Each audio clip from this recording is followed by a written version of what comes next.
আল্লাহু আকবার, আল্লাহু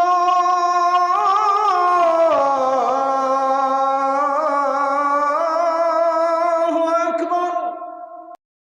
এখন আপনি বলবেন, হুজুর এখন তো টেকনোলজির যুগ, এখন তো আমরা স্যাটেলাইটের যুগে প্রবেশ করেছি।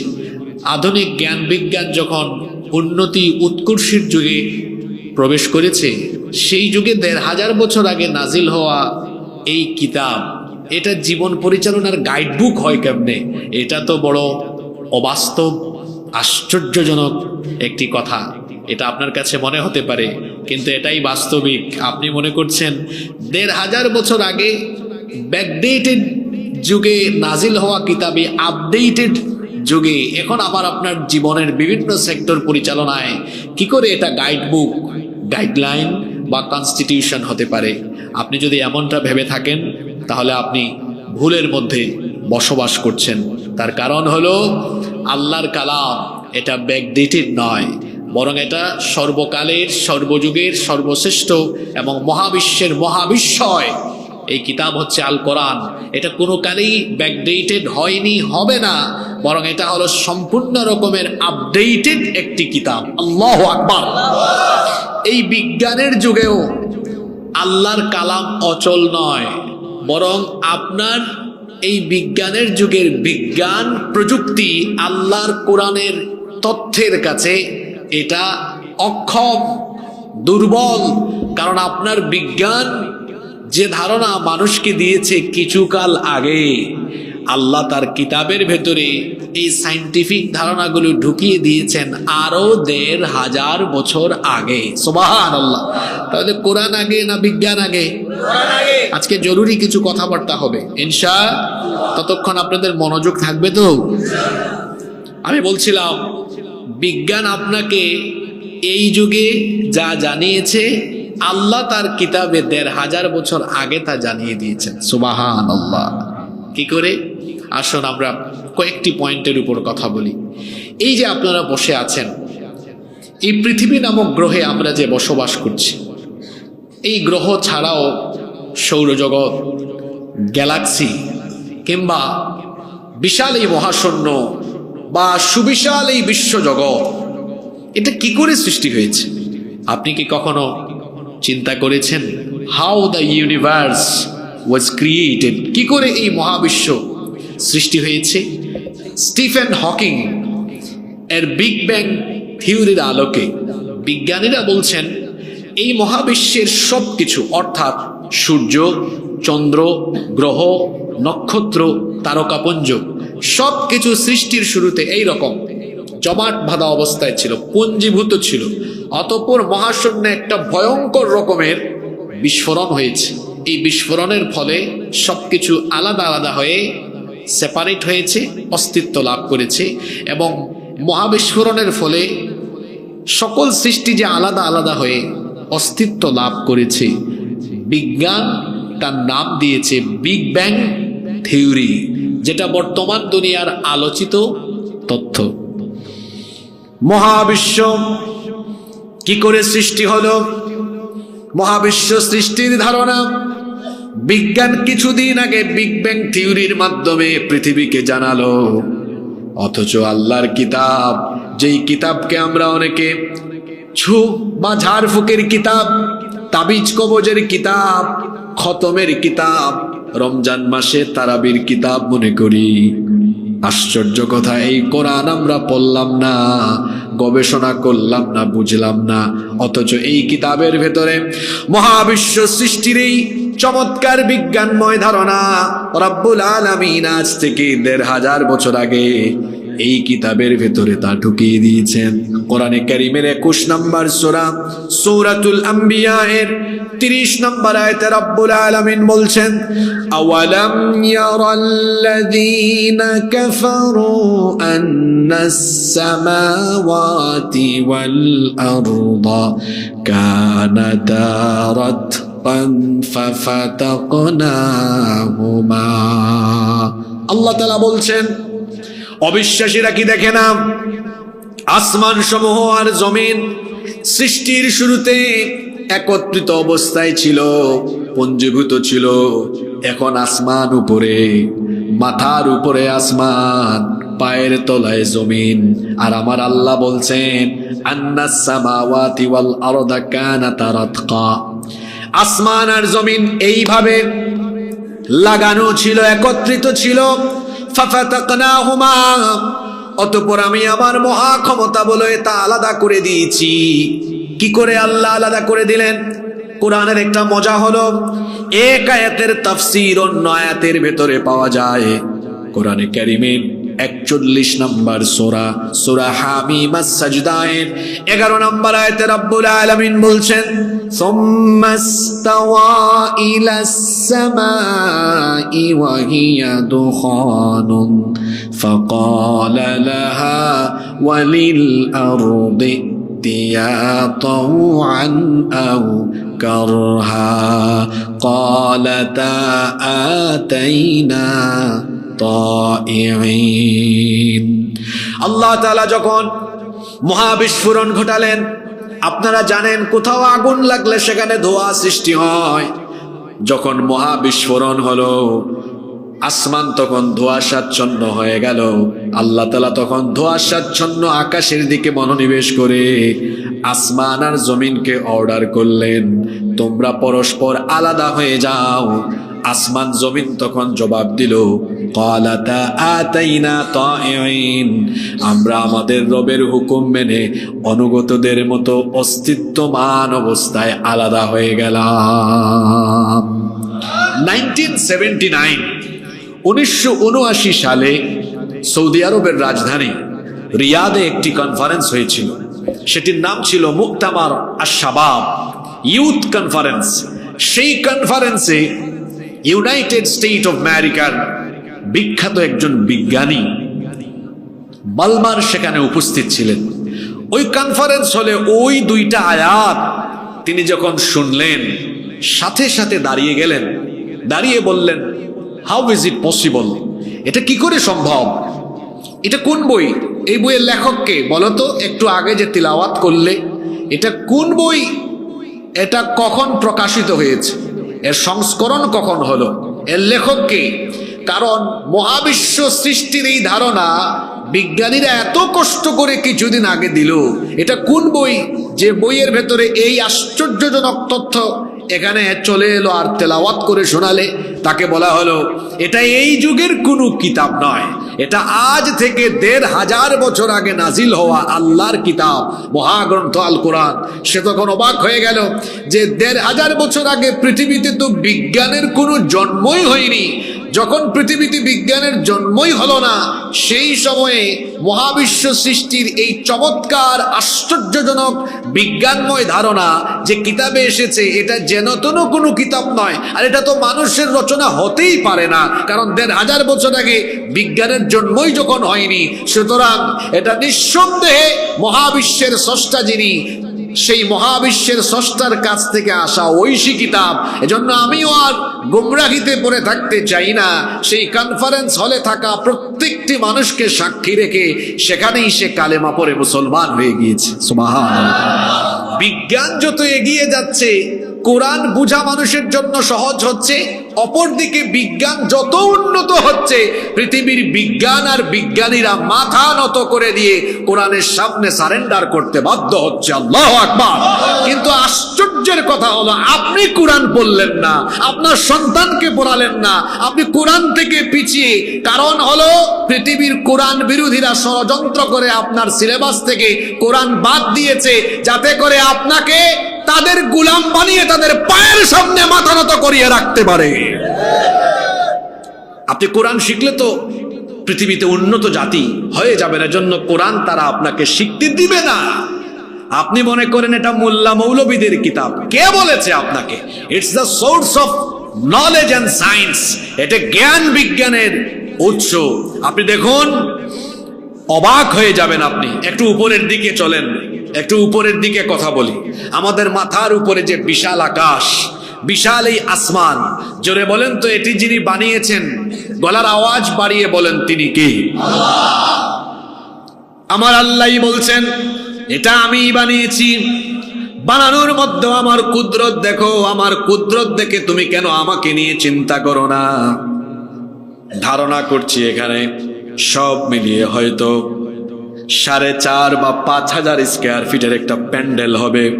এই 4.5 বা 5,000 স্কয়ার ফিটের এই প্যান্ডেলকে দাঁড় করিয়ে রাখার জন্য কমসে কম এখানে প্রায় 25 থেকে 30টা খুঁটি ব্যবহার করা হয়েছে। কিন্তু আপনি তাকান তো, মাথার উপরের এই আকাশ, এক দেশ থেকে আরেক দেশে আপনি যান, সৌদি আরব থেকে জিদ্দায় যান, ইউরোপে যান, আমেরিকায় যান, কোথাও কোনো পিলার দেখা যায় না, কোথাও কোনো খুঁটি দেখা যায় না।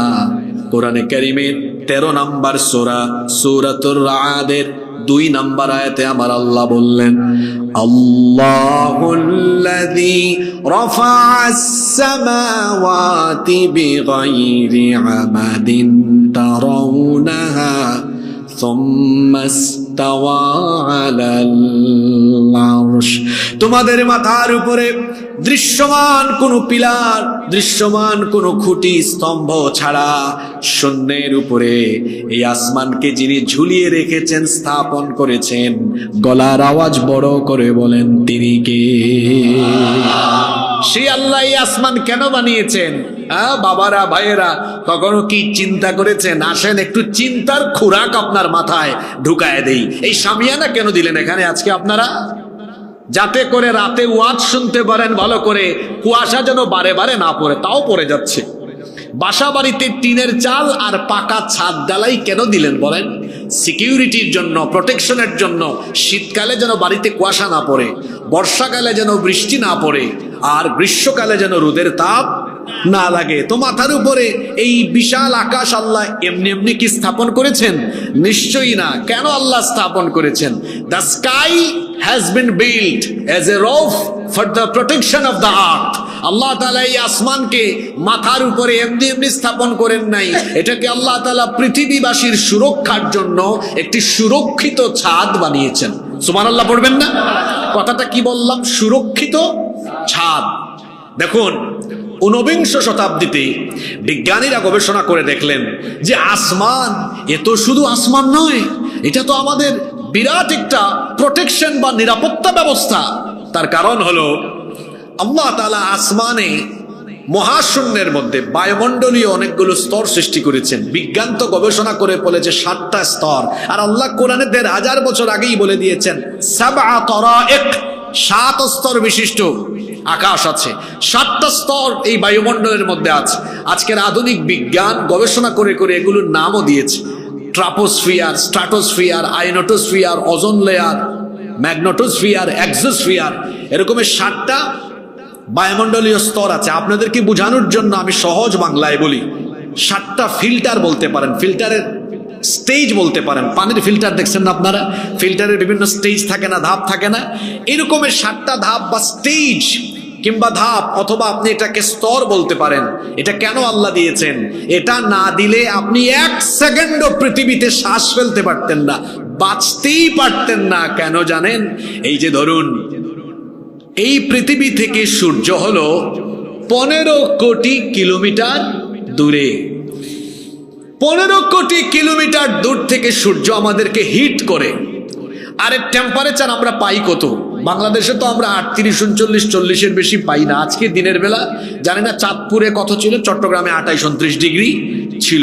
তো দেখেন, আমি যদি 29 ধরি, যুবক ভাইরা ভালো করে শোনেন, আমরা পাইলাম 29 ডিগ্রি। সূর্য কত দূরে? 15 কোটি কিলোমিটার দূরে। তাও সূর্যের আলো পৃথিবীতে পৌঁছাতেই সময় লাগে 8 মিনিট 10 সেকেন্ড। আর এটা সরাসরি আসে না, এটা মাঝখানে বাধাপ্রাপ্ত হয়ে যায়। বাধাপ্রাপ্ত না হইলে খবর ছিল, কারণ এই যে দেখেন এই লাইট, এগুলোর পাওয়ারকে ইউনিট বলা হয়। হয়তো এটা 50 ইউনিট বা আমি ধরলাম 100 ইউনিট। একটা সূর্য গোটা পৃথিবীকে আলোকিত করে। এর টেম্পারেচার কত, এর তাপমাত্রা কত, গুগল শরীফে সার্চ করে দেখবেন। বিজ্ঞানীরা বলেছেন সূর্যের টেম্পারেচার হলো 1,40,00,000 সেন্টিগ্রেড। আল্লাহু আকবার। তো সূর্যের কাছে আছে 1,40,00,000 সেন্টিগ্রেড তাপমাত্রা, কিন্তু আপনি পাইলেন কত? 29। জোরে বলেন, পাইলেন কত? তো বাকিটা কোথায় গেল? এটা তো সরাসরি আসতে পারে না, কারণ সূর্যের এই 1,40,00,000 সেন্টিগ্রেড তাপমাত্রা সরাসরি এসে হিট করলে আপনার মাথার চান্দি ফেলে যেত, গাছপালা পুড়ে যেত, পৃথিবী জলে পুড়ে ভস্মীভূত হয়ে যেত। এটা হিট করতে পারে না, পুরোপুরি তার তাপমাত্রা পৌঁছায় না। তার কারণ আল্লাহ তাআলা মহাশূন্যে বায়ুমণ্ডলীয় স্তর সৃষ্টি করেছেন। সূর্যের আলো এসে প্রথমেই প্রথম স্তরে বাধাপ্রাপ্ত, ফিল্টারিং হয়ে নেক্সট স্টেজ, ফিল্টারিং হয়ে তার পরবর্তী ধাপ, ফিল্টারিং হয়ে তার পরবর্তী ধাপ, ফিল্টারিং হয়ে তার পরবর্তী ধাপ, এই রকমের 7টা স্তরে সূর্যের এই আলো বা টেম্পারেচার পিউরিফাইং হয়ে হয়ে হয়ে হয়ে হয়ে হয়ে যতটুকু আলো পৌঁছালে মানুষ স্বাভাবিক থাকবে, পশু পাখি উদ্ভিদ পৃথিবীর সবকিছুর ব্যালেন্স ঠিক থাকবে, ঠিক ততটুকু আলো আল্লাহ তাআলা দুনিয়াতে পাঠান। শুধু কি তাই? বিজ্ঞানীরা বলেছেন, মহাকাশ বিজ্ঞানীরা বলছেন, মহাশূন্যে এমন সব উল্কাপিণ্ড আছে, যদি একটা উল্কা জমিনে পড়ে সব জলে পড়ে ছাই হয়ে যাবে, কিন্তু একটা উল্কাও তো জমিনের দিকে আসতে পারে না, ওই বায়ুমণ্ডলীয় স্তরে সব বাধাপ্রাপ্ত হয়।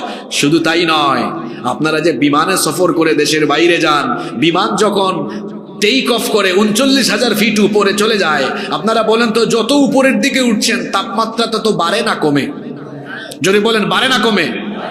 তাপমাত্রা বাড়ে কেমনে? উপরের দিকে তাপমাত্রা কি বাড়ে নাকি? মহাশূন্যের খালি স্থানের তাপমাত্রা কত? বিজ্ঞানীরা বলছেন মহাশূন্যের খালি স্থানের তাপমাত্রা হলো -270। বাংলাদেশে জীবনে কোনোদিন চাঁদপুরে আপনারা মাইনাস টেম্পারেচার পেয়েছেন নাকি? জীবনেও তো পান নাই। 2017 সালে ভারতের হিমাচল প্রদেশে সিমলা মানালি দুইটা জায়গা আছে, হয়তো আপনারা কেউ যেতেও পারেন। আমি একবার সেখানে ট্যুরে গিয়েছিলাম, -4 ছিল। ভারত আসলে এমন একটা দেশ, এটার ব্যাপারে অনেক পর্যটকগণ বলেন যে অল ইন্ডিয়া সফর করে সে পৃথিবী অর্ধেক ঘোরার মজা পেয়ে যায়। কারণ এটা এমন এক দেশ, রাজস্থানে গেলে আপনি দেখবেন ওখানে মরুভূমির মতো, তারপর কলকাতায় গেলে লাগে বাংলাদেশের মতো, তারপর সিমলা মানালিতে গেলে লাগে ইউরোপের মতো, মানে তার এক একটা স্টেটে এক এক রকম ফ্লেভার আছে। তো সিমলা মানালিতে -4 পেয়েছে। আমি তো অসুস্থ ছিলাম 1 সপ্তাহের মতো, এত ঠান্ডা আমি জীবনেও দেখি নাই। এটা তো -4 না, মহাশূন্যের খালি স্থানের তাপমাত্রা হলো -270। এই পুরো হিমবাহ যদি জমিনে নেমে আসতো আমরা কি বেঁচে থাকতে পারতাম? এটা কেন আসতে পারে না? ওই যে প্রোটেকশন বা সিকিউরিটি ব্যবস্থা, আল্লাহ তাআলা মহাশূন্যে অনেকগুলো স্তর সৃষ্টি করেছেন, যার কারণে পুরো হিমবাহটা এখানে নেমে আসতে পারে না। এজন্য বিজ্ঞানীরা বলছেন the sky has been built as a roof for the protection of the earth. এই আসমানকে আল্লাহ তাআলা পৃথিবীবাসীর সুরক্ষার জন্য সুরক্ষিত ছাদ বানিয়েছেন।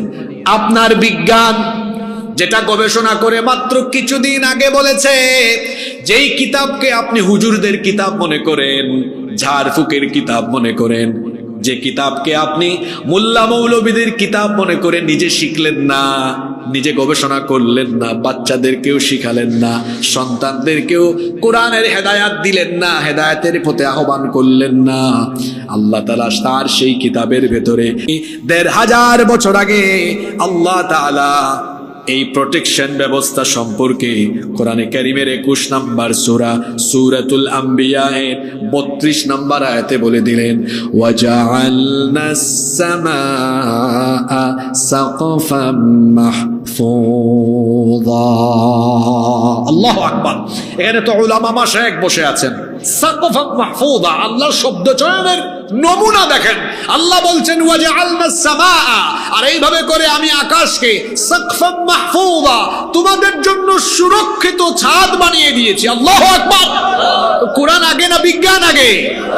আপনার জীবনে কি আগে? বলতেছেন আপনারা ভাবছেন হুজুর এই বিষয়ে কথা বললেন কেন? ভাত খাইলে দেখবেন একদম প্লেটের শেষের অংশটা মজা কম না বেশি? শুরুরটার থেকে শেষেরটা মজা কম না বেশি? তো একটু পরে যখন আমরা শেষের দিকে যাব তখন বুঝবেন এই টপিক আজকে ধরলাম কেন। আপনাদের কি ২০-২৫ মিনিট আরো মনোযোগ থাকবে না বিরক্ত হয়ে যাবেন? বহুক্ষণ তো উপরের দিকে ছিলেন, একটু নিচের দিকে নেমে আসেন। পায়ের তলায় কি আছে? একটু পুরুষ মানুষের মতো কথা বলেন, কি আছে? মাটি, এই জমিন। এই জমিন নিয়ে গবেষণা করলে আপনি আশ্চর্য হয়ে যাবেন। আল্লাহ তাআলা কোরআনে কারিমে বলেছেন, এই জমিনকে আমি তোমাদের জন্য বিছানার মতো বিছিয়ে দিয়েছি। আল্লাযী জাআলা লাকুমুল আরদা ফিরাশা, আমি এই জমিনকে তোমাদের জন্য বিছানার মতো বিছিয়ে দিয়েছি। জমিনটা অস্থির হয়ে যেত। এই যে মাঝে মাঝে ভূমিকম্প হয়, কিছুদিন আগে ভূমিকম্প হয়েছে না? আপনারা একটা আশ্চর্যের ব্যাপার খেয়াল করেন, ঘূর্ণিঝড়ের পূর্বাভাস কিন্তু আবহাওয়া অফিস দিতে পারে, কি দিতে পারে না? বলে সিডর হবে, আয়লা হবে, লায়লা হবে, আর সব মহিলাদের নাম। ঘূর্ণিঝড়ের পূর্বাভাস আবহাওয়া অফিস দিতে পারে, ঝড়ের পূর্বাভাসও আবহাওয়া অফিস দিতে পারে, কিন্তু বিজ্ঞান একটা জায়গায় অচল। ভূমিকম্পের পূর্বাভাস কিন্তু বিজ্ঞান কি দিতে পারে না? কি কিছুদিন আগে আপনারা যারা ঢাকায় থাকেন, কি ইমরান ভাই কি খবর? ঢাকা কেমন নড়াচড়া হয়েছে দেখছেন? আজকের দাওয়াতে তো আসলাম ইমরান ভাইয়ের মাধ্যমে। ইমরান বিন মফিজ ভাইকে আপনারা চিনেন তো?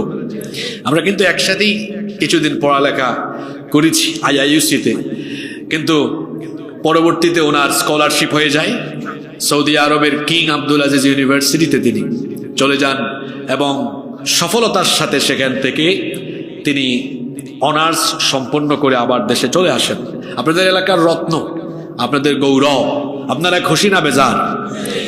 ছাত্র হিসাবে খুবই মেধাবী, ব্যবহারে অত্যন্ত বিনয়ী এবং ভাষায় খুব মার্জিত, ব্যবহারে অমায়িক। আমরা ওনার জন্য দোয়া করছি, আল্লাহ তাআলা যেন তাকে মাহের আলেম বানিয়ে দেন। ওয়াজআলাহুল্লাহু আলিমান মাহিরান লিখিদমাতিদ দ্বীন। আমরা সবাই বলি আমিন। তো ঢাকায় ভূমিকম্প হলো, এই ভূমিকম্পের পূর্বাভাস কিন্তু পাওয়া যায়নি। ভূমিকম্প কেন হয়? এটার দুইটা কারণ। একটা কারণ হলো প্রাকৃতিক, আরেকটা হলো কৃত্রিম। কয়টা কথা বললাম? একটা কি বললাম? প্রাকৃতিক, ন্যাচারাল কারণ।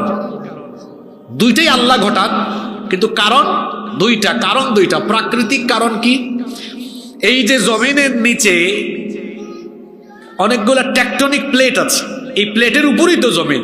যখন একটা টেকটনিক প্লেটের সাথে আরেকটা টেকটনিক প্লেটের ধাক্কা লাগে বা এটা সরে যায়, তখন উপর থেকে জমিনটা কি হয়? নড়ে উঠে। আপনি দেখুন তো, এই যে টেবিলের নিচে আপনার এটাকে কি বলে? পায়া বা খুঁটি, তাই না? তো একটা থেকে আরেকটা যদি ছুটাই ফেলেন আপনি, এটা নড়বে কি নড়বে না? তো প্রাকৃতিক কারণেও টেকটনিক প্লেটের নড়াচড়ার কারণে ঘূর্ণিঝড় হতে পারে, ওটাও আল্লাহ ঘটান, আল্লাহর হুকুমেই হয়। আর কৃত্রিম কারণও আছে, যেমন হাদিস শরীফে এসেছে, যখন কোথাও পাপাচার বেড়ে যায়, যখন আল্লাহর নাফরমানি বেড়ে যায়, আল্লাহ তাআলা মাঝে মাঝে গজব দেন, ভূমিকম্পের মতো, ঘূর্ণিঝড়ের মতো, অগ্নিবায়ুর মতো গজব দেন। যেমন ওই হাদিসে আল্লাহ বলেছেন যে কাদফান, একটা হাদিস আছে না, খাসফান ওয়া মাসখান ওয়া কাদফান, এবং শেষে বলা হয়েছে ওয়ারিহান হামরা, অগ্নিবায়ু, ভূমিধস, ঘূর্ণিঝড়ের মতো গজব আল্লাহ দেন। পাপাচার যখন বাড়ে, আল্লাহ হালকা করে জমিনটা নাড়া দিয়ে মানুষকে ভালো হওয়ার জন্য, তওবার দিকে ফিরে আসার জন্য মানুষকে যিনি সতর্ক করেন, জোরে বলেন তো তিনি কে? এই জমিনটা নড়াচড়া করত, অস্থির হয়ে যেত, যদি না আল্লাহ তাআলা ব্যালেন্সের জন্য একটা কাজ না করতেন। আল্লাহ কি করেছেন দেখেন, ভূতত্ত্ববিদ যারা মাটি নিয়ে গবেষণা করেন, তারা গবেষণা করে দেখলেন, এই যে জমিনের উপরে উঁচু উঁচু পাহাড় দেখা যায়, এই পাহাড়গুলো জমিনের মধ্যে পেরেকের মতো ঢুকে আছে, এবং এর ফলে জমিনটা টাইট হয়ে আছে, শক্ত হয়ে আছে, যার ফলে স্থিতিশীলতা আছে, জমিন অস্থির হতে পারে না, নড়াচড়া করে পড়ে যেতে পারে না। কারণ এই জমিনের উপরে পর্বতকে স্থাপন করেছেন যিনি, জুড়ে বলেন তো তিনি কে? এটাকে আল্লাহ কিভাবে স্থাপন করেছেন? কোরআনে কারিমে আল্লাহ তাআলা বলছেন আল্লাহ তাআলা কত সুন্দর করে বলছেন, ওয়াল আরদা মাদাদনাহা ওয়া আলকাইনা ফিহা রাওয়াসিয়া ওয়া আমবাতনা ফিহা মিন কুল্লি যাওজিন বাহিজ তাবসিরাতাও ওয়া যিকরা লিকুল্লি আবদিন মুনিব। আল্লাহ তাআলা বলছেন, এইভাবে করে জমিনকে আমি বিছানার মতো বিছিয়ে দিয়েছি, আর জমিন যেন নড়াচড়া করতে না পারে, এই জন্য জমিনের উপরে পর্বতমালাকে ঘিরে দিয়ে জমিনকে আমি শক্ত করে দিয়েছি। অন্য আয়াতে আল্লাহ বলেছেন, ওয়া আলকা ফিল আরদি রাওয়াসিয়া আন তামিদা বিকুম, জমিন যেন টাইট থাকে, শক্ত থাকে, এই জন্য জমিনের উপরে পর্বতমালাকে পেরেকের মতো যিনি ঘিরে দিয়েছেন তিনি কে? মনোযোগ দিয়ে কথা শুনবেন। আল্লাহ পর্বতমালাকে কিসের মতো ঘিরে দিয়েছেন? জোরে বলতে হবে, কিসের মতো? এটা এক সময় গাছ ছিল, এটা এক সময় গাছ ছিল, তারপর গাছ কেটে তক্তা করা হয়েছে, তারপরে তক্তা বা এই যে পায়া এগুলোর সমন্বয়ে পেরেক ঢুকায়া এটাকে চেয়ারের আকৃতি দেওয়া হয়েছে। আপনারা এবার বলেন তো, পেরেকের উপরের দিকে বেশি অংশ দেখা যায় না নিচের দিকে বেশি অংশ থাকে? কথা বলেন আপনারা, কোন দিকে? তো আপনারা যে দেখেন, আমার বাড়ি তো সিলেটে পাহাড় আর পাহাড়, খাগড়াছড়িতে, রাঙামাটিতে পাহাড় আর পাহাড়। আপনারা বলেন তো, পাহাড় আমরা তো উপরের দিকেই বেশি দেখি, তাই না? তো আল্লাহ তো কোরআনে বলেছেন যে পর্বতকে আমি পেরেকের মতো গড়ে দিয়েছি। তাহলে কোরআনের কথাগুলোকে বাস্তবতার সাথে মিলাতে হলে তাহলে দেখতে হবে আসলে পাহাড়গুলো উপরের দিকে বেশি না নিচের দিকে বেশি। আজকের বিজ্ঞান ভূতত্ত্ববিদরা এটা নিয়ে গবেষণা করেছেন, আপনি গুগলেও সার্চ করলে পাবেন। এই যে মাউন্ট এভারেস্টের চূড়া হলো জমিন থেকে 9 কিলোমিটার উঁচু। কত কিলোমিটার উঁচু? বিজ্ঞানীরা গবেষণা করে দেখেছেন এর গভীরতা ভেতরের দিকে হলো 125 কিলোমিটার পর্যন্ত বিস্তৃত। সুবহানাল্লাহ কইতে ইচ্ছে করলো না আপনাদের? উপরের দিকে 9, নিচের দিকে মানে বুঝছেন প্রায় কত গুণ? প্রায় এদিকে 9 আর এদিকে 125, প্রায় 15-20 গুণ বেশি অংশ কোন দিকে? নিচের দিকে। তাহলে আল্লাহ বললেন পর্বত পেরেকের মতো, তো ঠিকই তো আছে, পেরেকের বেশিরভাগ অংশ তো নিচের দিকেই থাকে।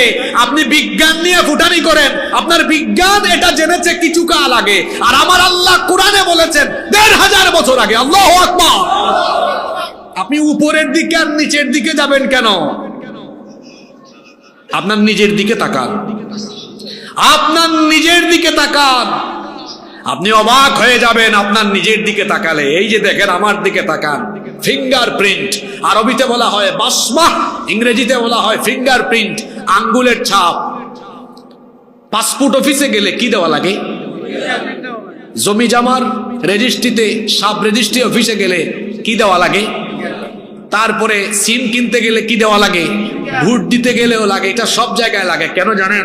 উনার সিগনেচার চাইলে আমি নকল করতে পারবো, আমার সিগনেচার আপনি নকল করতে পারবেন, কিন্তু ফিঙ্গারপ্রিন্ট তো নকল করা যায় না। পৃথিবীতে 800 কোটি মানুষ বাস করে, কারো ফিঙ্গারপ্রিন্টের সাথে অন্য কারো ফিঙ্গারপ্রিন্টের কোনো মিল নাই। এমনকি আশ্চর্যজনক কথা হলো, আপনার হাতে 10টা আঙ্গুল, একটার সাথে আরেকটার ফিঙ্গারপ্রিন্টের কোনো মিল।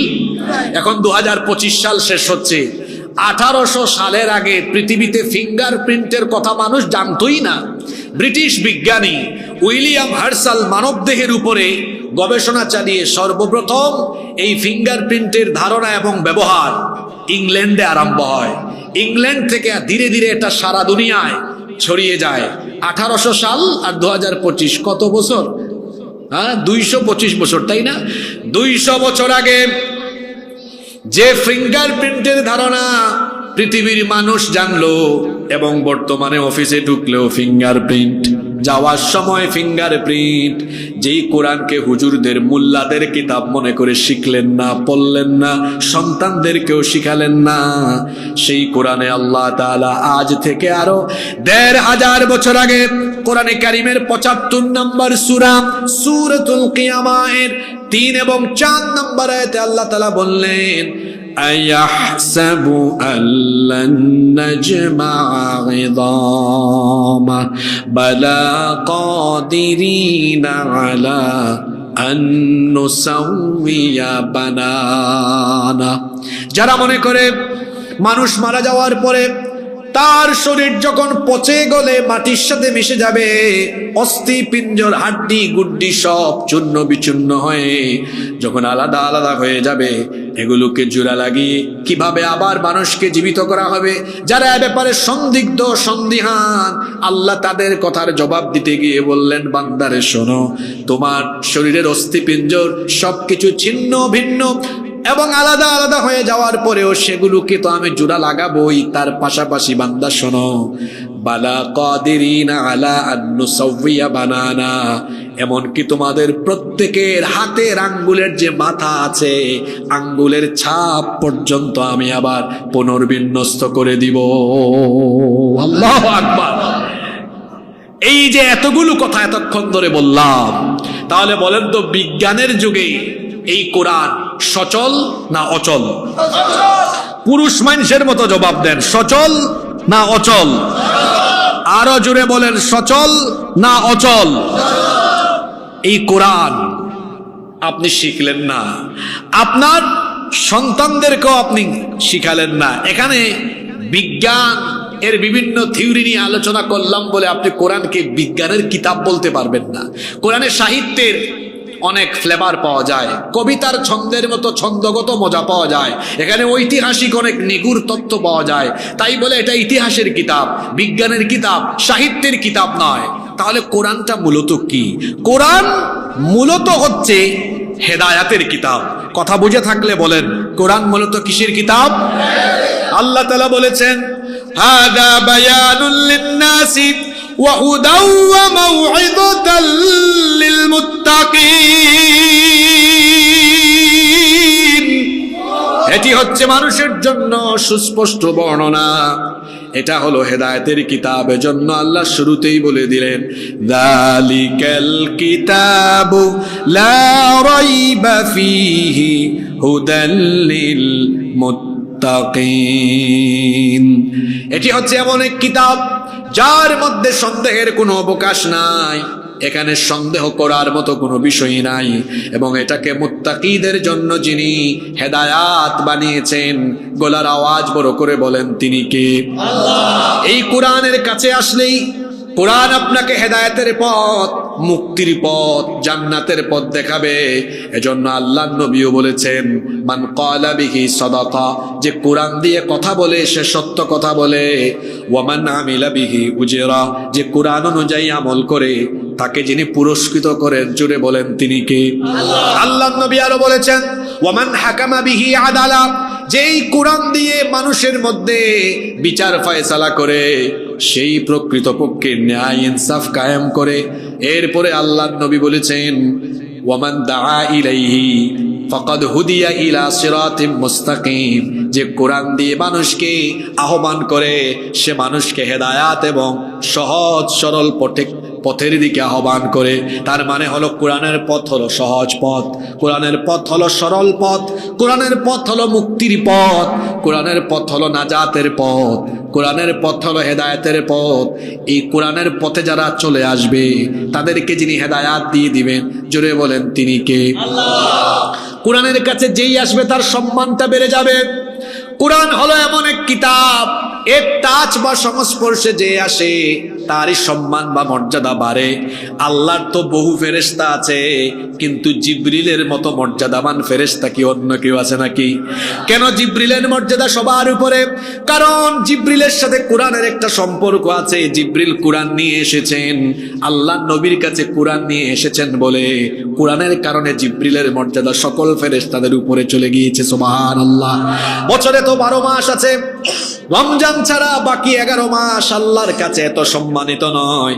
আজকে এশার নামাজ আদায় করলেন, এক ফরজের সমান সওয়াব পাবেন, কিন্তু রমজানে এক ফরজের সওয়াব 70টা ফরজের সমান হয়ে যায়। সুবহানাল্লাহ। কারণটা কি? একটাই কারণ রমজানের সাথে কোরআনের সম্পর্ক আছে না নাই? আজকে রাতে ইবাদত করলে সেটা হাজার রাতের চাইতে উত্তম ইবাদত হবে না, কিন্তু কদরের রাতে ইবাদত করলে পরে হাজার মাসের চাইতে উত্তম ইবাদত হিসেবে সেটা পরিগণিত হয়ে যাবে। আজকে করলে হয় না, আজ রাতে করলে হয় না, কদরের রাতে করলে কেন হয়? কারণ আজকের রাতের সাথে কোরআন নাজিলের সম্পর্ক নাই, বরং কদরের রাতের সাথে কোরআন নাজিলের সম্পর্ক আছে না নাই? ইংরেজি আছে, স্প্যানিশ আছে, উর্দু আছে, ফার্সি আছে, পৃথিবীতে শত শত ভাষা আছে, কোন ভাষার এত মর্যাদা নয় আরবি ভাষার যত মর্যাদা রয়েছে। কেন আরবি ভাষার এত মর্যাদা? কারণ আরবি ভাষার সাথে কোরআনের একটা রিলেশন আছে না নাই? ইন্না আনজালনাহু কুরআনান আরাবিয়্যান লাআল্লাকুম তাকিলুন। এই কোরআনকে আরবি ভাষায় যিনি নাজিল করেছেন তিনি কে? আল্লাহ। এই যে এই টেবিলের সাথে 1 ঘন্টা ধরে আমার পা লাগতেছে, আমার একটু খারাপও লাগে না, একটু সম্মান বা ভক্তির কোনো অনুভূতিও আসে না। কিন্তু যখন কাঠের 2টা টুকরা দিয়ে রেহাল বানানো হয়, ওই রেহালের উপরে যখন আল্লাহর কালাম রাখা হয়, বলেন তো 2 টুকরা কাঠের সম্মান আর ইজ্জত তখন বাড়ে না কমে? কেন এটার সম্মান বাড়লো? কারণ ওই 2 টুকরার সাথে কোরআনের সম্পর্ক হয়ে গিয়েছে। কাপড় দেখবেন, কত কাপড় আমাদের পায়ের নিচে থাকে, এখানেও দেখেন আমাদের পায়ের নিচে কাপড় আছে, আমাদের কোনো খারাপ লাগে না, খারাপ কোনো অনুভূতি আসে না। কিন্তু ছোট্ট একটা কাপড়ের টুকরা দিয়ে যখন গিলাফ, জিলবাব বা বস্তনি বানানো হয়, সেটা হাত থেকে পড়ে গেলে কত খারাপ লাগে। কারণ হলো এই কাপড়ের সাথে কিসের সম্পর্ক আছে? আল্লাহর কোরআনের সাথে সম্পর্কিত হওয়ায় যদি কাপড়ের, কাঠের, মাসের, দিনের, রাতের সম্মান বাড়ে, তো আপনার মতো 3.5 হাত মানুষ যদি মানুষের তৈরি করা পথ মত দুনিয়ার সমস্ত জাহেলিয়াতকে পায়ের তলায় বিসর্জন দিয়ে যদি আপনি আল্লাহর কোরআনকে বুকে ধারণ করে, লালন করে, কোরআন পড়ে, কোরআন বুঝে, কোরআনের রঙে রঙিন হয়ে জীবনটাকে যদি গঠন করতে পারেন, আপনার মর্যাদা এত বেশি বেড়ে যাবে। আল্লাহর রাসূল বলেছেন, আল কোরআনু শাফিউম মুশাফফা। কোরআন হচ্ছে এমন সুপারিশকারী কিতাব, যার সুপারিশ যিনি সরাসরি কবুল করবেন তিনি কে? ফামান জাআলাহু আমামাহু কাদাহু ইলাল জান্নাহ।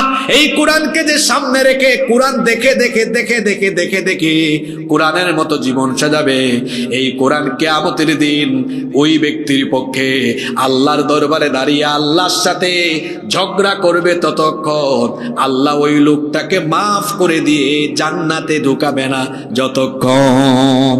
ওমান জাআলাহু খালফাহু কাদাহু ইলান নার। আর যারা কোরআনকে পিছনে দিয়ে দিবে, অর্থাৎ কোরআনের রঙে রঙিন হবে না, কোরআনকে জীবন থেকে মাইনাস করে দিবে, এই লোকগুলোর জন্য কোরআন তাদের বিরুদ্ধে আল্লাহর আদালতে দাঁড়িয়ে যাবে। কোরআন যদি কারো বিরুদ্ধে চলে যায়, তার বাঁচার কি কোনো উপায় আছে নাকি? এই জন্য কোরআনকে আমাদের মুক্তির জন্য কোরআনকে আমাদের জীবনের সামনে নিয়ে কোরআন অনুসরণ করে চলার দরকার আছে না নাই? কোরআনকে গ্রহণ করলে, ধারণ করলে, লালন করলে আপনার মর্যাদা এত বেশি বেড়ে যাবে। সাইয়েদনা ওমর ফারুক রাদিয়াল্লাহু আনহু কোরআনের কাছে আসার আগ পর্যন্ত তিনি ছিলেন মক্কার একজন বিখ্যাত কাফির, কিন্তু যখনই তিনি কোরআন এর ছায়া তলে আসলেন, ইসলাম গ্রহণ করলেন, কোরআনকে ধারণ করলেন, লালন করলেন, কোরআনের রঙে রঙিন হয়ে গেলেন, এত মর্যাদা বেড়ে গেল। আল্লাহর নবী বলেছেন, আসমানের তারকাগুলো হয়তো গুনে গুনে কোনোদিন শেষ করা যেতে পারে, কিন্তু আমার ওমরের এত নেকি আছে, কিয়ামত পর্যন্ত তা গুনে গুনে শেষ করা যাবে না। এত মর্যাদা বেড়ে গেল কোরআনের কাছে আসার কারণে, তার সম্মান ইজ্জত এত বেড়ে গেল। আল্লাহর নবী বলেছেন, লা নাবিয়্যা ওয়ালা রাসূলা মিন বাদি। আমার পরে কোনো নবী নাই, আমার পরে কোনো রাসূল নাই। লাউ কানা নাবিয়্যাম মিন বাদি লাকানা ওমর। আমার পরে কেউ যদি নবী হওয়ার যোগ্যতা রাখতো, আমার পরে আমার ওমরই রাসূল হয়ে যেত। আল্লাহু আকবার। ওমর রাদিয়াল্লাহু আনহুর এত সম্মান, এত মর্যাদা বাড়ল কেমনে? কারণ কোরআনের সাথে তার সম্পর্ক ছিল। কোরআনের সাথে থাকলে ব্যক্তির সম্মান বাড়ে, ব্যক্তির মর্যাদা বাড়ে। ঠিক তেমনি ভাবে যদি কোনো সমাজ কোরআনকে ধারণ করে, কোরআনকে গ্রহণ করে নেয়, সেই সমাজকেও যিনি আলোকিত সমাজ বানিয়ে দিবেন, গলার আওয়াজ বড় করে বলেন তিনি কে? আল্লাহ। আল্লাহর নবীর বয়স 40 পর্যন্ত এমন সমাজে তিনি বড় হয়েছেন, যেই সমাজের মানুষগুলোকে তিনি শৈশবকাল থেকে দেখেছেন, যারা কিনা পৌত্তলিকতায়, যারা কিনা মূর্তি পূজায় লিপ্ত ছিল, যাদের খাসলত ছিল, স্বভাব ছিল,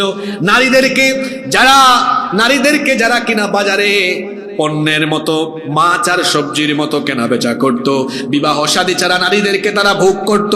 সেই সমাজে নারীর কোনো ইজ্জত ছিল না, সম্মান ছিল না, মর্যাদা ছিল না। সেই সমাজে মানুষের সম্পদের কোনো ধরনের নিরাপত্তা ছিল না। চুরি, ডাকাতি, ছিনতাই, লুণ্ঠন, রাহাজানি, সেগুলো ছিল সেই সমাজের প্রধানতম বৈশিষ্ট্য। সেই যুগকে বলা হয় জাহিলিয়াতের যুগ, জাহালতের যুগ, দ্য এজ অফ ইগনোরেন্স, অজ্ঞতার যুগ, বর্বরতার যুগ, অসভ্যতার যুগ। যেই সমাজে মানুষের মধ্যে সভ্যতার, নীতি নৈতিকতার কোনো বালাই ছিল না, যেই সমাজের মানুষেরা ছিল অসভ্য, যেই সমাজের মানুষেরা ছিল বর্বর, যেই সমাজটা ছিল জাহেলিয়াতের অন্ধকারে নিমজ্জিত, শৈশবকাল থেকে আল্লাহর নবী একাকী বহু চেষ্টা করলেন, এমনকি 25 বছরে হিলফুল ফুজুল গঠন করলেন, অনেক চেষ্টা করলেন জাহেলি সমাজের সকল নিপীড়ন, সকল নির্যাতন, অজ্ঞতা, অন্ধকার, এমনকি তাদের সকল অসভ্যতা, বর্বরতা দূর করার জন্য প্রাণান্ত করে চেষ্টা করলেন। আল্লাহর নবী পারলেন না। যখন 40 বছরে আল্লাহ তার কাছে কোরআন দিলেন, কোরআনের দাওয়াত আরম্ভ করলেন। প্রথমে কোরআন দিয়ে এক ঝাঁক মানুষ তৈরি করলেন। 13টা বছর ধরে নির্যাতিত হলেন, নির্যাতিত নিপীড়িত হয়েও দাওয়াত চালিয়ে যেতে লাগলেন। 13টা বছর তিনি কোরআনের আলোয় আলোকিত মানুষ গঠন করে তারপরে মক্কা থেকে মদিনায় হিজরত করে যখন কোরআন দিয়ে কোরআনের সমাজ গঠন করলেন, সেই সমাজ পৃথিবীর শ্রেষ্ঠ সমাজ, পৃথিবীর শ্রেষ্ঠ রাষ্ট্রে পরিণত হয়ে গেল। সুবহানাল্লাহ। তাহলে কি বোঝা গেল?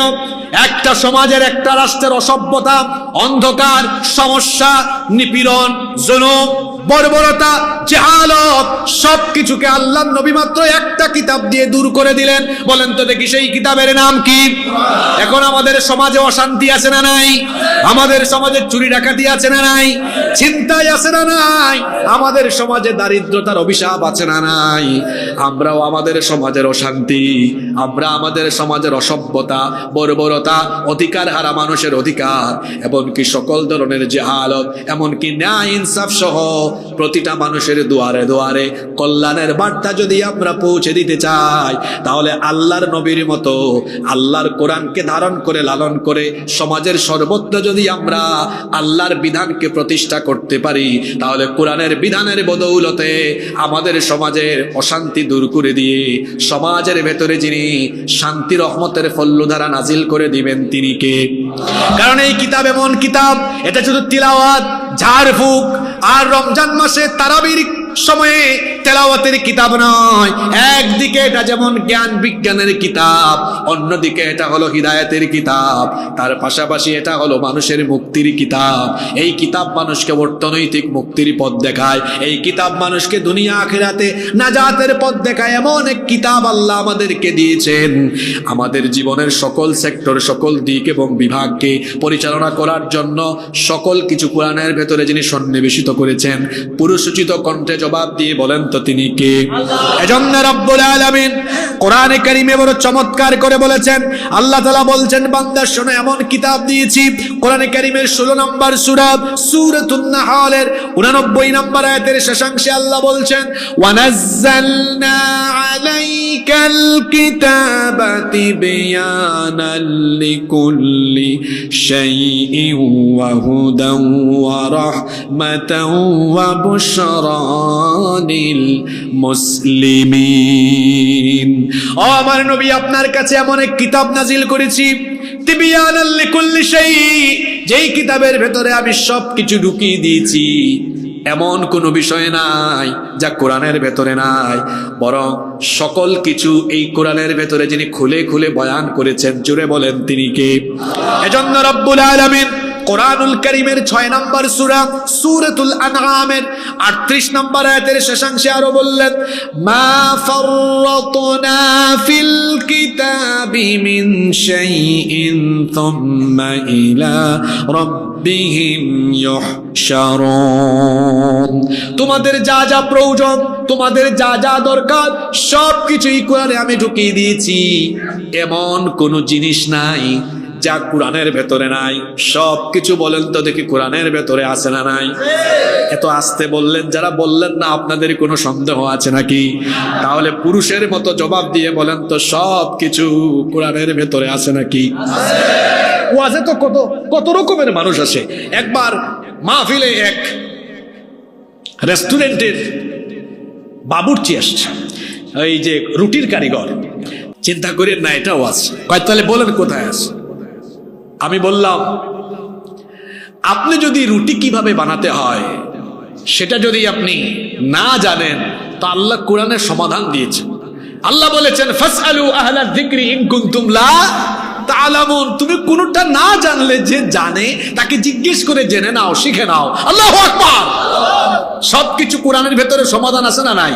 কোরআন আপনাকে পথ দেখাবে। সকল নীতির মূলনীতি যে কিতাবে আছে, সেই কিতাব কোরআন যিনি নাজিল করেছেন তিনি কে? সবকিছু কোরআনে আছে। কি করে 24 ঘন্টা আপনি চলবেন সব কোরআনে আছে। ফজরের সময় ঘুম থেকে উঠে নামাজ যেতে হবে, নামাজের হুকুমের কথা কোরআনে যেমন আছে। নামাজ আদায় করে নামাজের বাহিরে আপনি কিভাবে চলবেন, রাস্তাঘাটে কেমনে চলবেন, লেনদেন কেমন করে হবে, ব্যবসা কেমন করে হবে, চাকরি বাকরিতে কেমন আমানতদারিতা মুআমালাত মুআশারাত কেমনে হবে, বলেন তো দেখি। আপনার ব্যক্তি জীবনের সকল সেক্টরের সকল দিক নির্দেশনা, সকল ইনস্ট্রাকশন কোরআনের ভেতরে আছে না নাই? এমনকি আপনার ব্যবসা বাণিজ্য কিভাবে পরিচালনা করবেন সেই সকল নীতিমালা আছে। হালাল হারামের বিধানও কোরআনে আছে। এমনকি কি করে আপনারা আপনাদের সমাজে বিচার ফয়সালা করবেন, কোন অপরাধের জন্য কোন শাস্তি দিলে সমাজ সুন্দর চলবে, অপরাধ মুক্ত, পাপ মুক্ত, অপরাধ মুক্ত সমাজ হবে। বলেন তো এই জন্য বিচার ফয়সালার জন্য আল্লাহ তাআলা কোরআনে কারিমে দেওয়ানি ফৌজদারি বিধিবিধান কোরআনে দিয়েছেন কি দেন নাই? কি করে বিচার ফয়সালা করতে হবে, আইন অঙ্গন কোর্ট কাচারি কেমনে চালাতে হবে, ল অফ ইনহেরিটেন্স উত্তরাধিকার আইন কেমনে হবে, কি করে উত্তরাধিকারদের মধ্যে সম্পদ বন্টন করতে হবে, বলেন তো সেই নীতিমালাও কোরআনে আছে না নাই? আমার দেশের আলিয়া মাদ্রাসায়, কওমি মাদ্রাসায়, এমনকি ইউনিভার্সিটিতে ওই বইগুলো পড়ানো হয়। ইলমুল মাওয়ারিস ফারাইজ আমাদের মাদ্রাসায় আছে না নাই? উত্তরাধিকার কিভাবে বন্টন করা হবে সেই নীতিমালা যেমন কোরআনে আছে, ঠিক তেমনি ভাবে আপনার আইন অঙ্গনকে কেমনে পরিচালনা করবেন, চুরি করলে শাস্তি কি হবে, ডাকাতি করলে শাস্তি কি হবে, জিনা ব্যভিচারের শাস্তি কি হবে, ধর্ষণের শাস্তি কি হবে, সকল অন্যায় অপরাধের জন্য কোন কোন শাস্তি কোন অপরাধীকে দিতে হবে, এই সকল আইন কানুন বিধি বিধান কোরআনের ভেতরে আছে না নাই? কি মজার কিতাব! জ্ঞান বিজ্ঞানও আছে, বিচার ফয়সালা কেমনে করতে হবে সেইটাও এই কিতাবে আছে। সুবহানাল্লাহ পড়বেন না আপনারা? চুরির শাস্তির কথা কোরআনে আছে না? এখন আমরা কি করলাম? আমি কিন্তু শেষের দিকে আসতেছি, বলছিলাম না খাওয়ার শেষ অংশটা যেমন মজা, একটা ওয়াজের আলোচনার শেষ অংশটাও শুধু মজা না, ওইখানেই থাকে আলোচনার মূল বার্তা। মনোযোগ আছে তো আপনাদের? নাকি মোনাজাত দিয়ে দিব আমি? এখানে যেমন জ্ঞান বিজ্ঞান আছে, কি আশ্চর্য কিতাব, কি করে বিচার ফয়সালা হবে সেইটাও এই কোরআনের ভেতরে আসে না নাই? কিন্তু আপনারা কি করেছেন? আপনারা আল্লাহর দেওয়া বিধিবিধানকে মাইনাস করেছেন, মাইনাস করে ব্রিটিশদের থেকে পেনাল কোড ধার করেছেন, ওদের বানানো আইন গ্রহণ করে আপনারা সমাজে বড় বড় বক্তৃতা উড়ান।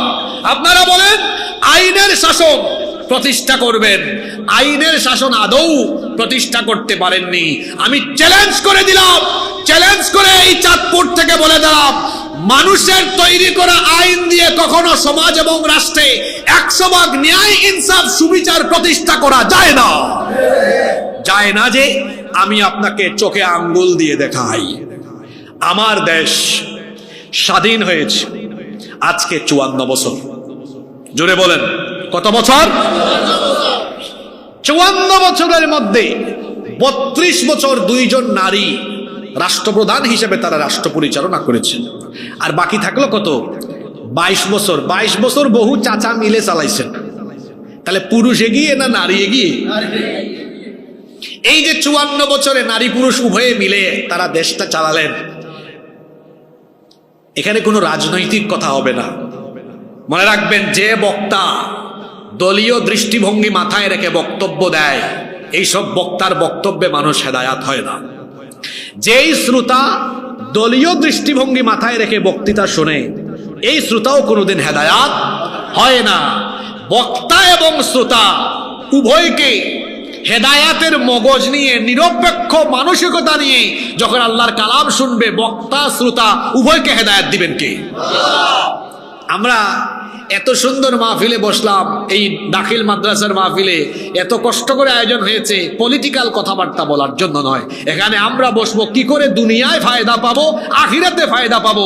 দুনিয়া আখিরাতের ফায়দার কথা শোনার জন্য বসেছি, ঠিক না? ঠিক। তো দুনিয়ার ফায়দা আমরা সবাই চাই কি চাই না? দেখুন, তাহলে 54 বছরে 2 নারী 32 বছর, অনেক চাচারা মিলে 22 বছর, সবাই মিলে দেশ চালাইছেন 54 বছর। আপনারা জুড়ে বলেন তো, আল্লাহর আইনে না মানুষের আইনে? এই কথাটাও কইতে পারলেন না। কার আইনে? হ্যাঁ, আল্লাহর আইনে। কে বলছে? কি একটু পান টান দিব নি? না, পান যারা খায় মাঝে মাঝে পানের গ্যাপ হয়ে গেলে কিন্তু আবার মাথা ঠিক থাকে না, এজন্য বললাম পান দিব নাকি। কষ্ট পাইয়েন না আবার আমার কথায়। আপনারা চাঁদপুরের মানুষ এমনি মজার মানুষ, চেহারাও সুন্দর, সবার চেহারা ইলিশ মাছের মতো সুন্দর, কারণ এখানে তো ইলিশ মাছ আছে। আবার চাঁদপুরের মানুষও ভদ্র। আমি চাঁদপুরের মানুষকে ভীষণ রকম ভালোবাসি, অত্যন্ত ভদ্র, অমায়িক, অতিথি পরায়ণ। আমি গত 1 সপ্তাহ কিন্তু মাহফিলেই যাইনি, গতকাল থেকে শুরু করছি। আমার মা 1 সপ্তাহ আগে, 1 সপ্তাহ না, আজকে 8 দিন হয়ে গেছে ইন্তেকাল করেছেন।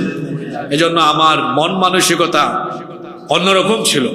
আমি প্রায় 7 দিন মাহফিল করি নাই, গতকাল শুরু করছি। ইমরান ভাই আমাকে ফোন দিলেন, আসবেন কিনা? আমি বললাম অবশ্যই আসবো।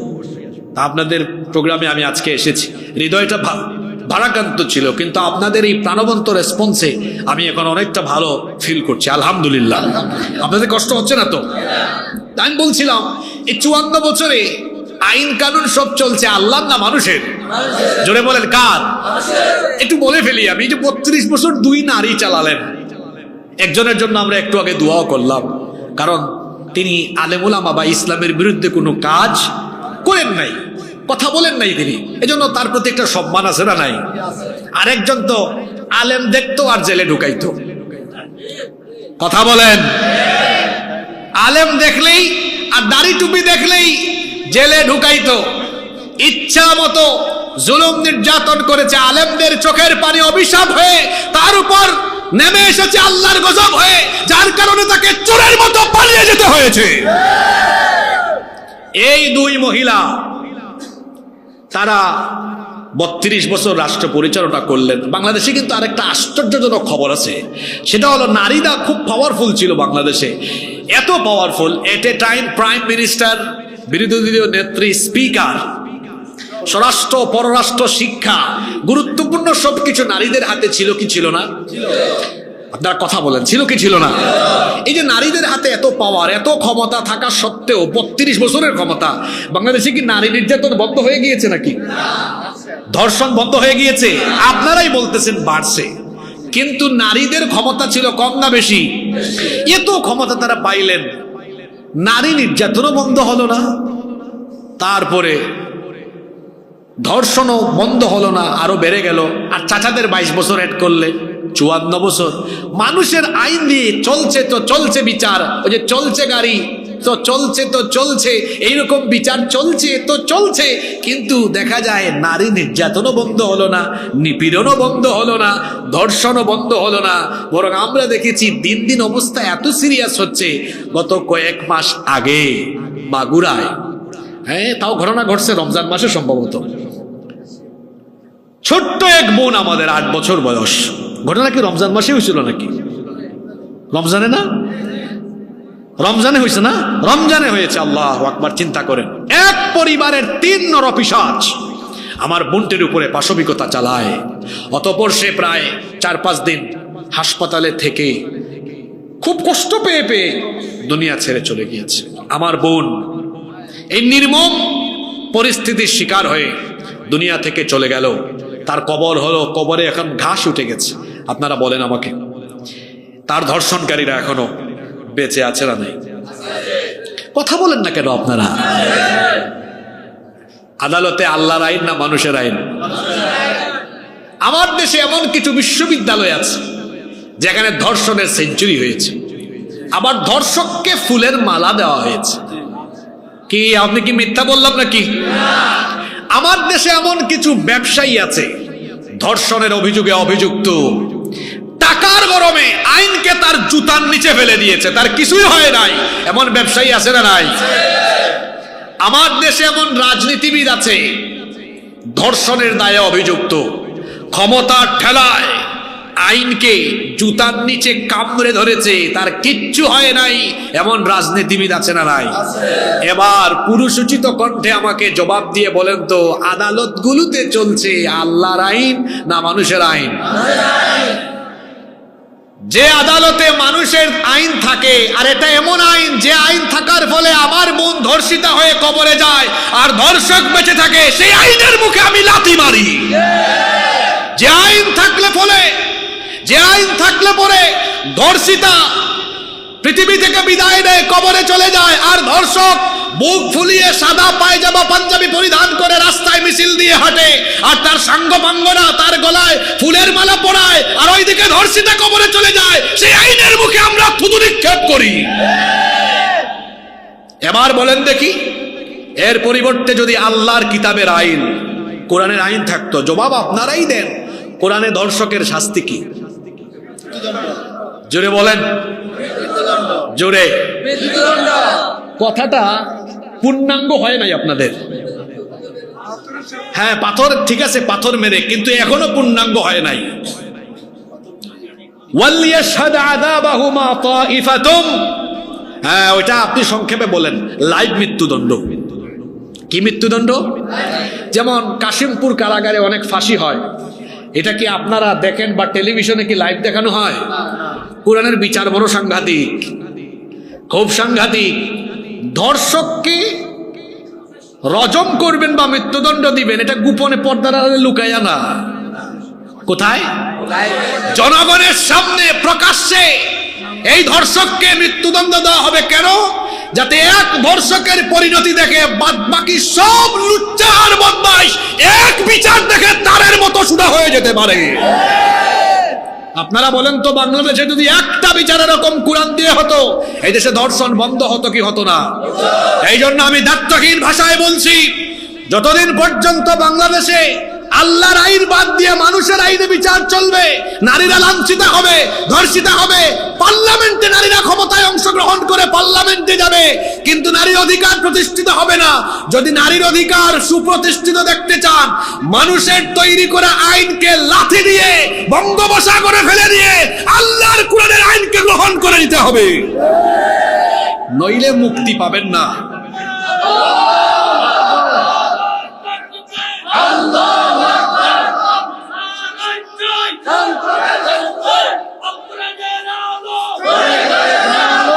সম্মানিত ভাইয়েরা, সম্মানিত বাবারা, আমি আপনাদের স্লোগান শোনার জন্য কথাগুলো বলি নাই, এই কথাগুলো বলেছি আপনাদের স্মৃতিপটে, আপনাদের বিবেকের আপনাদের বিবেকের দুয়ারে একটু করাঘাত করার জন্য কথাগুলো আমি বলেছি।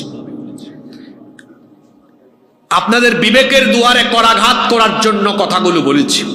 যদি আল্লাহর বিধান দিয়ে বিচার চলতো, অপরাধ বাড়তো না কমতো? আচ্ছা, কোরআনে চুরির বিচারের শাস্তি কি? জোরে বলেন। আমাদের দেশে, সরি আমাদের এলাকায়, আমার বাড়ি আপনারা জানেন, আমার বাড়ি সিলেট, বুঝছেন নি আপনারা? সিলেটি মাত মাতলে কোনটা বুঝতা নাই আপনারা, কিছু মাত বুঝিলেন নি আপনি তো, বাক্কা বলা মাশাআল্লাহ। আচ্ছা হুনৌকা শোনেন, আমার এলাকায় এক কুখ্যাত চোর জেলে গিয়েছিল, কিছুদিন আগে ছাড়া পাইছে। আমার দেশে মানুষের তৈরি করা আইন থাকায় দেখা যায় চোর ডাকাতেরা জেলে ঢুকে কয়েক মাস কয়েক বছর থেকে আবার কেমনি জানি কায়দা করে বের হয়ে যায়। আমি কি ভুল বলেছি? আপনারাই সাক্ষী দেন, আমি কি ভুল বলেছি? এর ফলে চুরি বাড়ছে না কমছে?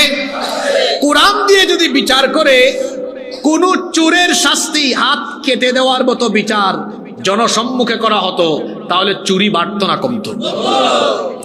মক্কার সেই সমাজ, মদিনার সেই সমাজ ব্যবস্থায় চুরি ডাকাতি এগুলো হর হামেশা ব্যাপার ছিল। লুণ্ঠন, লুটতরাজ, ডাকাতি এগুলো ছিল সাধারণ এবং নিত্য নৈমিত্তিক ব্যাপার। কিন্তু আল্লাহর নবী যখন কোরআনের সমাজ প্রতিষ্ঠা করলেন, চুরি ডাকাতি এমন ভাবে কমে গেল, যারা ছিল মানুষের ধন সম্পদে চোর ডাকাত, তারা এবার কোরআনের ছায়াতলে এসে কোরআনের সমাজে দেখা গেল প্রত্যেকটি মানুষ মানুষের সম্পদের পাহারাদারে পরিণত হয়ে গেল। তাহলে কোরআনের মধ্যে, কোরআনের বিধানে, আইনে আমাদের সবার জন্য ফায়দা আছে না নাই? জুড়ে বলেন, ফায়দা আছে না নাই? কোরআনের বিচারে আবার কোনো স্বজনপ্রীতি নাই। মানুষের আইনে কিন্তু স্বজনপ্রীতি আছে।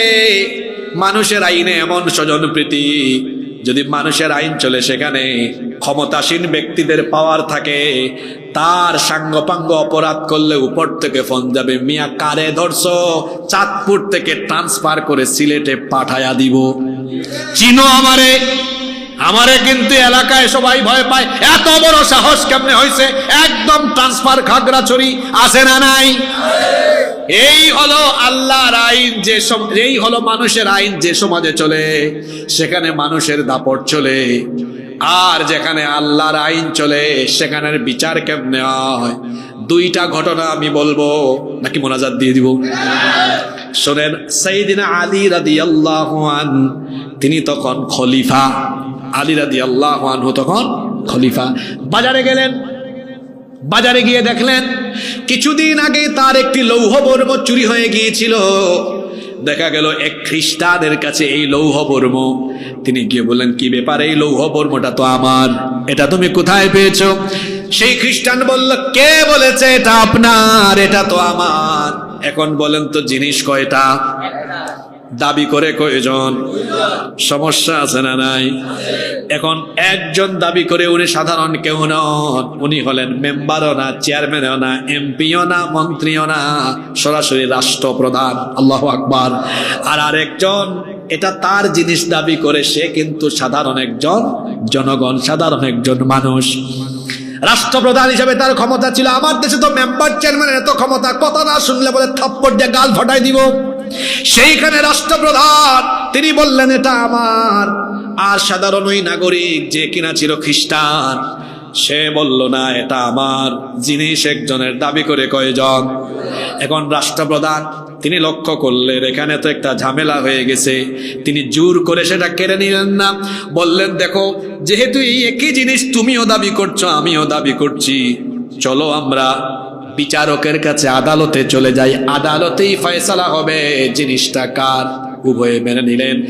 সে তখন প্রধান বিচারপতি ছিলেন কাজী সুরাই রাদিয়াল্লাহু আনহু, তিনি ছিলেন প্রধান বিচারক। প্রধান বিচারক বললেন, মামলা কি?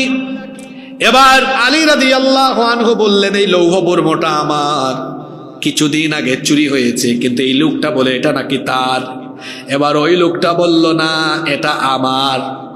এখন বিচারক বললেন, আলী রাদিয়াল্লাহু আনহুকে বললেন, মহামান্য রাষ্ট্রপ্রধান, মহামান্য খলিফা, এটা যে আপনার, আপনার কি কোনো সাক্ষী আছে নাকি, দলিল আছে নাকি, প্রমাণ আছে নাকি? তিনি বললেন, হ্যাঁ অবশ্যই আমার সাক্ষী আছে। প্রধান বিচারপতি বললেন, ঠিক আছে, আপনার সাক্ষী কারা, তাদেরকে নিয়ে আসেন। এবার খলিফা বললেন, আমার সাক্ষী হলো আমার ছেলে এবং আমার ভৃত্য, আমার চাকর। প্রধান বিচারপতি বললেন, আপনি কি রসুলের বিচারের নমুনা জানেন না? আল্লাহর নবীর বিচারের নমুনা হলো, আল্লাহর নবী বিচার শিখিয়েছেন আমাদেরকে, পিতার জন্য পুত্রের সাক্ষ্য গ্রহণযোগ্য নয়, মনিবের জন্য চাকরের সাক্ষ্য গ্রহণযোগ্য নয়। কারণ পিতা পুত্রের পক্ষে সাক্ষ্য দিতে পারে, মনিবও তার চাকরি বাঁচানোর জন্য, চাকর চাকরি বাঁচানোর জন্য মনিবের পক্ষে সাক্ষ্য দিতে পারে কি পারে না? কি সুন্দর বিচার! তিনি বললেন, আপনার এই দুইজন সাক্ষী আদালতে গ্রান্টেড হবে না, অন্য কোনো সাক্ষী থাকলে নিয়ে আসেন। খলিফা বললেন, না, এছাড়া আমার তো আর কোনো সাক্ষী নাই।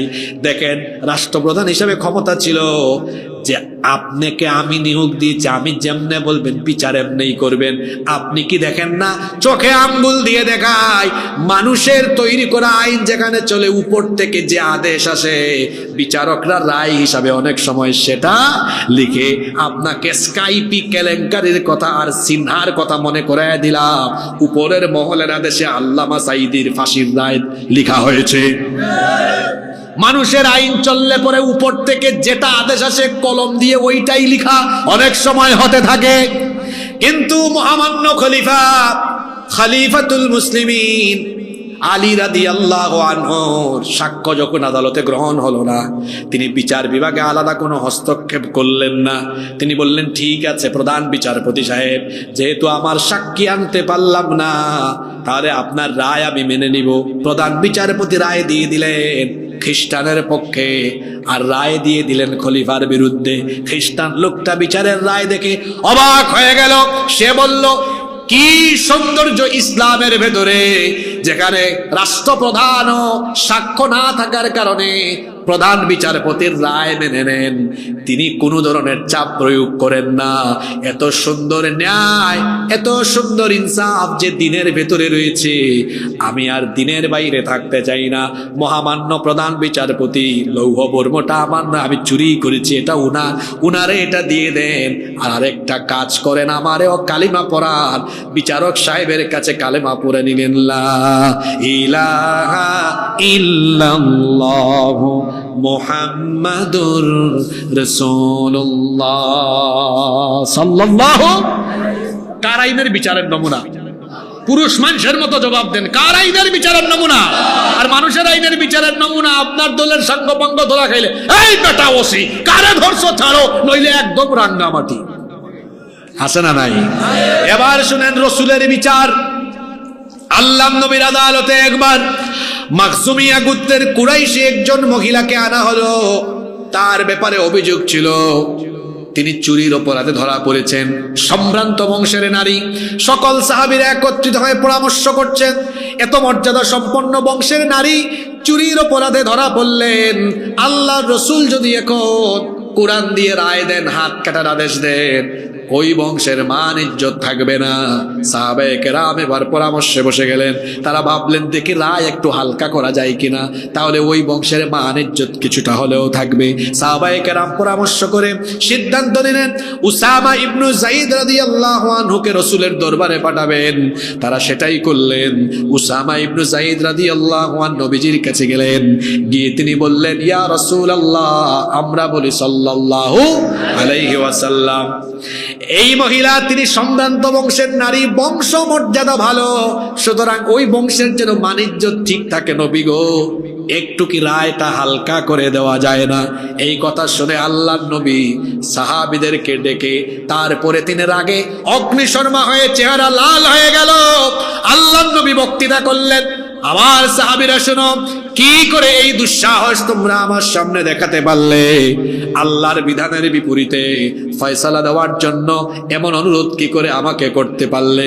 সাহাবীরা শোনো, আজকে আদালতের কাঠগড়ায় মাখজুমিয়া গোত্রের সম্ভ্রান্ত ওই নারী না হয়ে যদি আমি নবীর মেয়ে ফাতেমাও যদি বিচারের কাঠগড়ায় থাকতো, আমার মেয়ে বলে আমি কোনো দয়া দেখাতাম না, বরং অপরাধ প্রমাণিত হলে হাত কাটার রায় দিয়ে হাত কাটার দায়িত্ব জল্লাদকেও দিতাম না, কারণ হাত কাটতে গিয়ে সে হয়তো দয়া দেখাতে পারে। এই জন্য রায় দিয়ে আমার মেয়ের হাত আমি বাপ হয়ে নিজেই কেটে ফেলে দিতাম। আল্লাহু আকবার! এই হলো আল্লাহর বিধানের বিচারের নমুনা।